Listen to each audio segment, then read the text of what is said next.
السلام عليكم ورحمة الله وبركاته، نتمنى تكونوا بخير وعلى خير إن شاء الله. الحوار اللي غادي تشوفوا دابا حوار مهم وخطير بزاف. جاكوب كوهين هو واحد المثقف والمفكر والكاتب يهودي مغربي مقيم في فرنسا. في الحوار ديالي معاه تكلمنا على التطبيع، تكلمنا على العلاقات المغربية الجزائرية، تكلمنا كذلك على العلاقات المغربية الفرنسية. الأجوبة ديالو كانت مهمة وخطيرة بزاف. اللي أثر فيا بزاف هو أنني لمست عنده غيرة على المغرب، لأنه كيعتبر المغرب البلاد ديالو والبلاد ديال الأجداد ديالو، وكيبقى فيه الحال ملي كيشوف يعني المغرب ماشي في الطريق ديال التطبيع. بالنسبة لي الكيان الصهيوني هو عبارة عن قرش واللي غادي ياكل المغرب. بلا ما نحرق لكم الحلقه خليكم تشوفوا الحوار، ولكن قبل ما نخليكم تشوفوا الحوار بغيت ننبه الى ان الصوت الحمد لله مزيان، ولكن الصوره كانت كتقطع لان التصوير تم عن طريق سكايب. حاولت نسجل بستريم يارد ولكن ما صدقش، فسجلنا الحوار بسكايب. الصوره كتقطع شويه ولكن الصوت مزيان. المره اللي ما جا غادي نمشي عنده لباريس ونصور معه تما مباشره. هو استدعاني وقال لي مرحبا بك اجي عندي لباريس، فان شاء الله المره المقبله غادي نمشي عنده مباشره وغادي نصور معه اللقاء. نخليكم تفرجوا الحوار كامل، فرجه ممتعه. والسلام عليكم. Monsieur Cohen, bonsoir. Merci d'avoir accepté l'invitation. Bonsoir, merci de m'avoir invité. C'est un plaisir de découvrir la chaîne et de saluer vos auditeurs. Meknes, vous êtes écrivain juif marocain, vous êtes militant antisioniste, anciennement traducteur et enseignant à la faculté de droit de Casablanca, et vous vivez actuellement en France. Je commence rapidement avec la première question concernant Israël. Israël connaît actuellement des grèves sans précédent et une division interne qui ne s'est jamais produite auparavant. Quelle est votre interprétation de ce qui se passe? Avons-nous commencé à vivre le début de la fin d'Israël ou c'est encore trop tôt d'aborder à ce sujet? Ah, mais à mon avis, c'est la fin du rêve sioniste. En fait, moi j'avais toujours dit que Israël était constitué de 5 ou 6 communautés vraiment différentes, opposées les unes aux autres, qui vivaient quasiment à part dans un état d'hostilité larvée. Mais je ne m'attendais pas, je le reconnais, moi je m'attendais peut-être à ce que ça allait arriver beaucoup plus tardivement, c'est-à-dire cette opposition des communautés, puisqu'il y avait un conflit extérieur, une guerre extérieure qui cimentait la société israélienne. Vous savez, j'ai beaucoup de familles en Israël, et donc je sais comment ils vivent, ce qu'ils ressentent, etc. Et dans divers milieux, donc religieux, nationalistes, de gauche, etc. Mais ce qui s'est passé avec les dernières élections, c'est que moi j'ai interprété ça de cette façon-là. L'État profond sioniste ou l'État profond sioniste mondial n'a pas apprécié le résultat des élections et le gouvernement qui en a été issu. C'est-à-dire pour la première fois, un gouvernement de droite avec l'extrême droite est entré gouverne le pays. Et l'État sioniste profond a voulu faire une révolution colorée, c'est-à-dire empêcher ce gouvernement d'agir, le délégitimer aux yeux des populations. Parce que, quelle est la crainte de l'État profond? L'État profond craint par-dessus tout que Israël apparaisse pour ce qu'il est réellement, c'est-à-dire un État fascisant, un État conquérant, un État qui ne veut pas faire une paix juste. Jusqu'à présent, Israël avait réussi, grâce évidemment à la complicité des médias et des gouvernements étrangers, notamment européens et américains, à donner cette image, cette illusion d'un pays qui veut la paix. D'ailleurs, il dit toujours, nous ne sommes pas la solution à 2 États. Et donc, il fait attention de ne pas trop coloniser, même si le nombre des colons depuis les accords d'Oslo est passé de 150 000 à 800 000, mais il le fait au compte-gouttes, en faisant attention, en reculant de temps en temps, etc. Et là, d'un coup, on a un gouvernement qui non seulement réclame l'annexion de la Cisjordanie, réclame l'apartheid vis-à-vis des Arabes israéliens et vis-à-vis des Palestiniens, et réclame aussi un État basé quasiment sur la charia juive. C'est-à-dire de plus en plus de lois basées sur la religion, par exemple, l'interdiction de transport le Shabbat, l'interdiction de faire entrer du pain dans les hôpitaux pendant la fête de Pâques. Enfin, il y a plusieurs éléments qui font que cet État se détourne de l'idéal sioniste. Or, c'est un mouvement irréversible. Pourquoi? Parce que la partie nationaliste religieuse, la partie orthodoxe et la partie nationaliste religieuse représentent à peu près 30 à 35% de la population israélienne. Et elle fait des enfants, comment dire, c'est à peu près entre 8 et 12 enfants par famille. Alors que les autres, ceux qui sont les évolués, les occidentalisés, les laïcs, ceux qui sont LGBT, ceux qui ont des remords humanistes vis-à-vis des Palestiniens, qui se croient progressistes, eux ne font pas d'enfants quand ils en font un ou deux. Et donc, cette scission est venue beaucoup plus tôt que je ne le pensais, créée par l'État profond sioniste mondial qui pensait, pourquoi je dis l'État profond sioniste mondial? Parce qu'il avait réussi à mobiliser toutes les institutions internationales, l'UNESCO, la Banque mondiale, enfin, le FMI, la Réserve fédérale, le Parlement européen. Enfin, qu'est-ce qu'ils ont, toutes ces institutions, avec une réforme de la Cour suprême en Israël? Rien du tout. Mais ça, c'est la force de l'État profond sioniste mondial qui a pensé, effectivement, en utilisant évidemment une bonne partie de la population israélienne qui voulait vivre dans un pays soi-disant libre, démocratique, humaniste, tolérant, etc., etc. Ils veulent toujours vivre dans cette illusion. Or, en fait, ils ont été rattrapés par le réel. Et le réel, c'est quoi? Le réel, c'est une population palestinienne opprimée, colonisée, humiliée, contrôlée, etc. Et là, l'État profond sioniste avait pensé faire reculer le gouvernement. Il a failli, mais le gouvernement a très bien résisté. Il y a eu des choses irréparables qui ont été commises. Par exemple, il y a des officiers supérieurs de l'armée qui ont envoyé leur lettre de démission, enfin qui font des réserves. Ce qu'on appelle les réserves, ça veut dire des citoyens qui donnent un mois par an à l'armée. Et ce sont des gens qui occupent des fonctions très importantes, des pilotes d'avion, des colonels, des généraux, etc., des renseignements. Et des milliers d'entre eux ils ont été manipulés, si vous voulez, par la propagande. Et c'est vrai que pour un Israélien, enfin, j'ai été souvent là-bas, pour un Israélien laïque, de voir ces religieux pour qui ils pensent que ce sont des parasites qui vivent comme des sangsues qui vivent sur le dos des Israéliens. Voilà. En fait, il y a presque un antisémitisme, il y a des actes antisémites, il y a des agressions antisémites qui ont lieu aujourd'hui en Israël. Par exemple, on agresse des religieux dans les bus. Et dans l'autre sens, il y a des chauffeurs de bus, par exemple, qui n'acceptent pas les femmes en petite tenue dans les bus, etc. Il y a vraiment un moment de tension incroyable en Israël. Et à mon avis, les failles qui ont été suscitées par cette crise de la réforme judiciaire ne seront jamais réparées. Et beaucoup d'Israéliens progressistes pensent déjà à quitter le pays. Donc, en fait, il y a une bipolarisation du pays qui va avoir des conséquences énormes. Vous savez, dans l'histoire d'Israël, il y a eu ce qu'on appelle le royaume de Jérusalem et le royaume de Juda. Donc voilà, c'est vraiment un coup dur porté que je n'avais absolument pas prévu de sitôt, mais dont la réalité est incontestable. C'est le début de la fin du rêve sioniste. D'accord, c'est clair.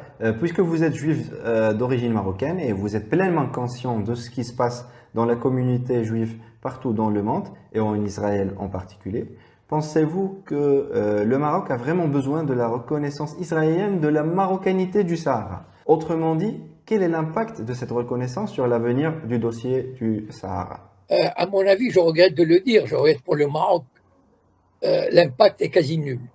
Même à mon avis, il serait presque négatif. Parce que franchement, dans la communauté internationale actuelle, il y a combien de pays qui occupent illégalement des territoires et qui sont régulièrement condamnés par les instances internationales chaque année? Vous en connaissez beaucoup? Moi, j'en connais un, en tout cas. C'est Israël, qui est régulièrement condamné par l'ONU, par l'Union africaine, quand ils se réunissent, etc., parce qu'ils occupent Jérusalem, parce qu'ils occupent le Golan, parce qu'ils occupent la Cisjordanie.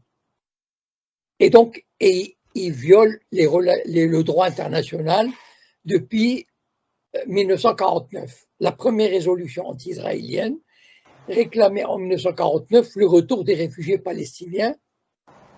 Et cette résolution, qui est renouvelée chaque année, n'est jamais respectée.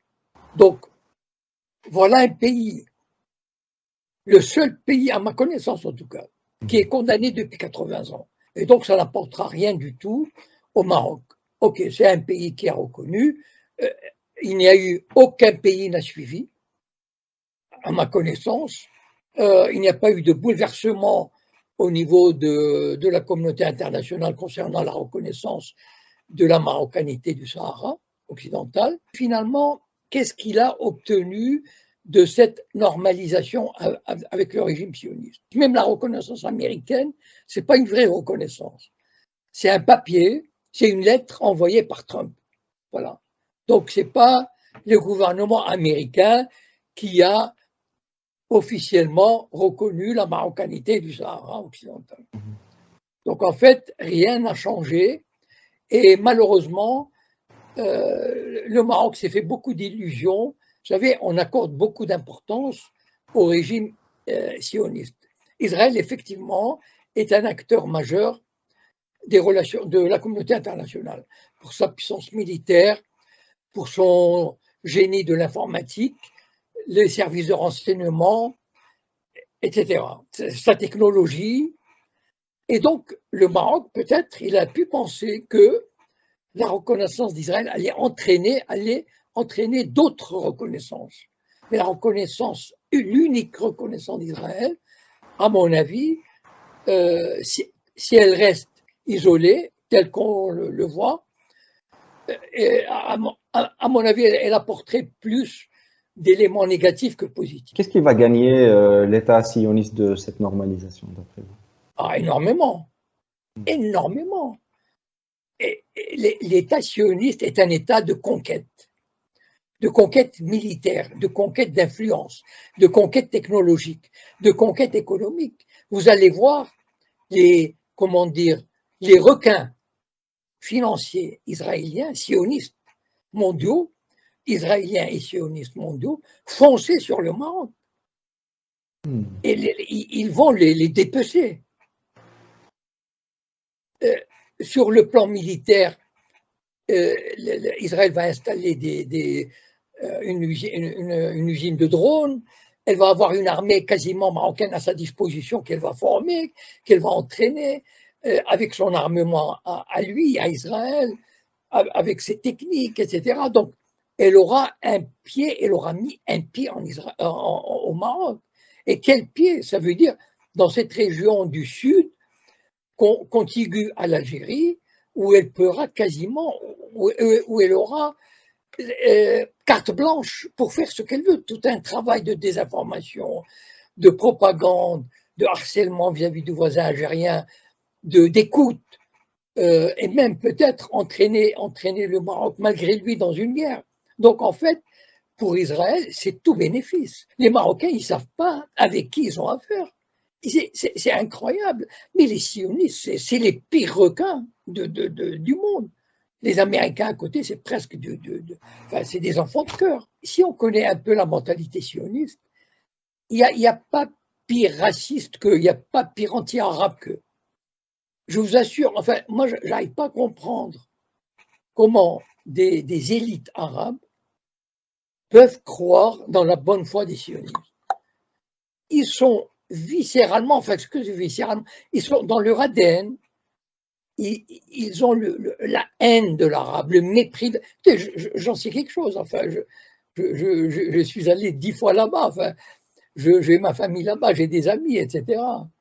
Donc, comment les Marocains peuvent, enfin, que les Marocains, le régime marocain, l'élite marocaine, le régime marocain, s'est laissé rouler dans la farine de cette façon-là. Voilà. Comme vous l'avez constaté, le Maroc a récemment a commencé à adopter une politique de diversification des partenaires politiques et ce ne limite plus à ses relations avec la France. La Grande-Bretagne, par exemple, Israël, la Russie. Le Maroc essaye de s'éloigner de la France. Vous n'êtes pas d'accord peut-être avec cette nouvelle stratégie politique marocaine?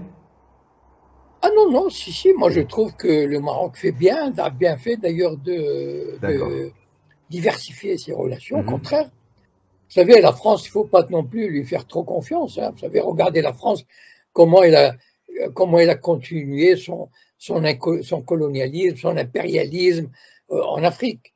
Enfin, je veux dire, ça fait 60 ans d'indépendance, 60 ans d'exploitation, d'assassinat d'opposants. Enfin bon, je ne vais pas vous faire un tableau de ce qui arrive.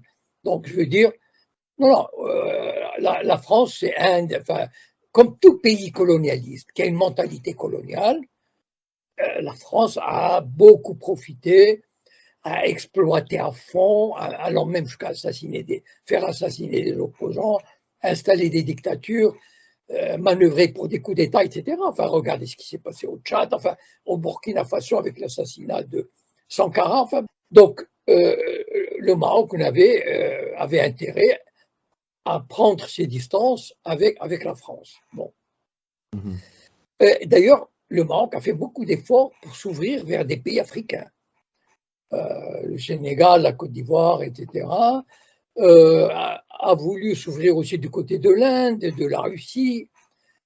Donc c'est positif, cette ouverture de la diplomatie marocaine vers d'autres pays. Mhm. Cependant, je pense que le Maroc est resté ancré dans le camp occidental. Ça veut dire que, d'ailleurs, la preuve, c'est que, enfin, la preuve, une illustration, c'est que au moment où l'Amérique le lui a demandé, bah, le Maroc a normalisé ses relations avec Israël. Donc, c'est probablement une demande américaine pressante, avec pas mal de, peut-être une partie de menaces, une partie de promesses, etc. Enfin, il y a plusieurs éléments dont beaucoup, nous ne le connaîtrons jamais ou beaucoup plus tard. Et donc, le Maroc, malgré tout, reste ancré de l'Orient occidental et la normalisation avec Israël va l'ancrer encore plus dans le camp occidental. Il ne faut pas oublier quand même que le Maroc a un adversaire redoutable en Afrique qui est l'Algérie. Quand on voit le poids de l'Algérie au niveau africain, de par sa situation géographique, sa richesse, euh, sa diplomatie et son histoire, c'est quand même un adversaire de taille qui lui bloque pas mal le chemin. Les tentatives que fait le Maroc de s'ouvrir auront un certain succès avec l'Inde, avec la Russie, parce que la Russie aussi aura intérêt, même si elle a un allié privilégié qui est l'Algérie, aura aussi un intérêt à avoir de bonnes relations avec le Maroc. Et donc, mais finalement, je ne crois pas que le Maroc franchira le pas, par exemple, de rejoindre le camp des non-alignés, le camp des BRICS, ou bien, par exemple, de refuser d'utiliser d'autres monnaies que le dollar, etc. Enfin, je veux dire vraiment d'adopter une ligne diplomatique 100% indépendante de l'Amérique. Je ne crois pas qu'il arrivera jusque-là. Voilà. Il restera ancré à l'Amérique et donc au camp occidental, et donc il sera son avenir se joue dans le rapport de force entre le camp occidental qui est perdant en ce moment, qui perd beaucoup de terrain, et le camp des BRICS qui gagne D'accord. beaucoup. Puisque vous avez mentionné la Russie, est-ce que vous Oui, pensez que la guerre entre la Russie et l'Ukraine aura un impact sur le dossier du Sahara? oui. Dans quel sens? C'est-à-dire qu'il est évident que la Russie, elle a gagné beaucoup d'influence dans quels États?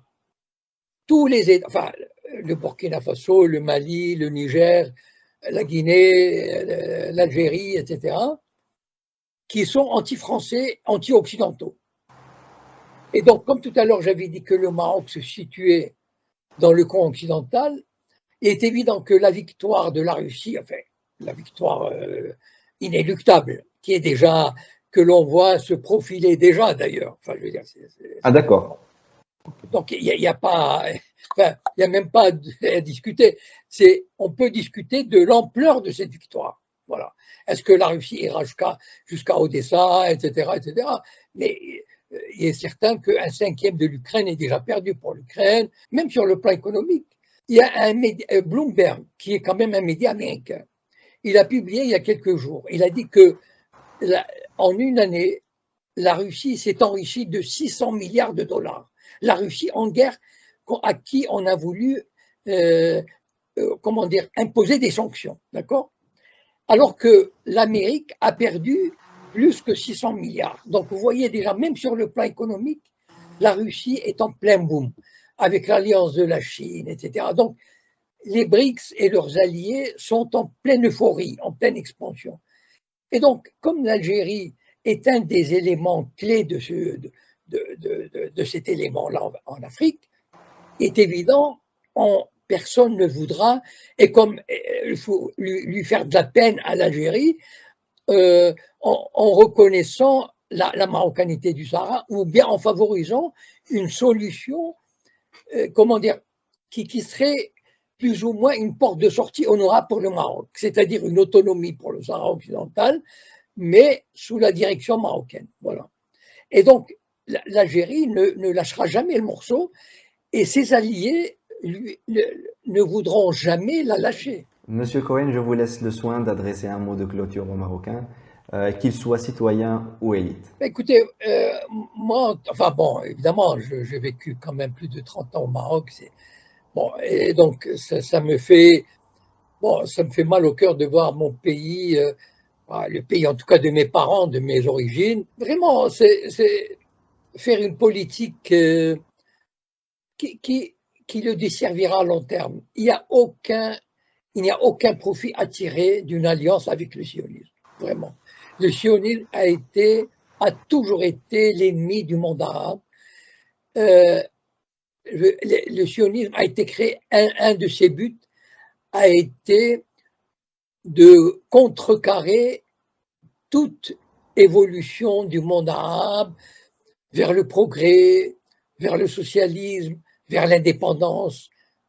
Et donc, c'est terrible de se tromper à ce point, de s'illusionner à ce point. Et quand je vois des médias marocains tomber dans le panneau comme ça, enfin moi je suis assez attristé, mais bon, parce que vous savez, la désillusion viendra un jour ou l'autre. Hein. Donc voilà, malheureusement, mais bon. Nous sommes tous tristes, mais on ne peut rien faire, malheureusement. Voilà. Merci beaucoup, Monsieur Cohen, d'avoir participé à cet épisode et j'espère bien que les téléspectateurs en profiteront. Merci beaucoup et très, très bonne soirée à vous. Merci. Bonne soirée à tous et puis à la prochaine. Merci beaucoup. Merci beaucoup. أنا صراحة كتجيني شي حاجة غريبة أن واحد يهودي ومع ذلك عنده الغيرة على المغرب وكيقول بلي أن التطبيع يعني غادي يدمر المغرب وماشي للصالح ديال المغرب. طبعا حنا كنتوقعوا بان الدولة المغربية يعني ماشي هي اللي كانت راغبة في هذا التطبيع بل كانت تحت ضغوط أمريكية كيف ما قال السي جاكوب كوين، ولكن مع الأسف كنلاحظوا واحد المبالغة في التسويق لهذا التطبيع. كان ممكن بان السياسي المغربي يكمل في الطريق ديالو مع التطبيع ولكن بلا ما يقحم المجتمع المغربي في هذه المسألة هذه وبلا ما يروج للتطبيع لأنه يعني مسألة قبيحة جدا. وكنظن بان المغاربه يعني على مستوى واحد الوعي وفاهمين بلي ان هذا الكيان الصهيوني ما يمكنش يكون باغي لنا الخير ومستحيل انه يكون بيناتنا وبينه شي علاقات طيبه ومستحيل انه ينفعنا. والدول اللي طبعت مع الكيان الغاصب راه احنا شفنا الحاله ديالها مصر راه مش حال هذه وما طفروهاش وما قضاو حتى شي حاجه. كذلك كنبغي نقول للمسؤولين في المغرب بلي انه مزيان انه يكون عندنا آراء مختلفة في المغرب. واللي كنشوفوا الآن مع الأسف في الإعلام المغربي هو أنه كيحاولوا أنه يجيبوا رأي واحد فقط، بل أحيانا كنسمعوا تلميح بأن المغربي اللي ماشي مع التطبيع فهو خائن البلد ديالو. فهاد الظاهره هذه ماشي ظاهره صحيه، بل بالعكس خصنا يكون عندنا في الدوله ديالنا الراي والراي الاخر، ودائما في احترام القانون واحترام السياده والوحده المغربيه. كنتمنى انكم تكونوا استفدتوا من هذا الحوار، اختلفنا ولا اتفقنا مع سي كوهين، هذا واحد الراي اللي هو معتبر. تبارك الله عليكم والسلام عليكم ورحمه الله وبركاته.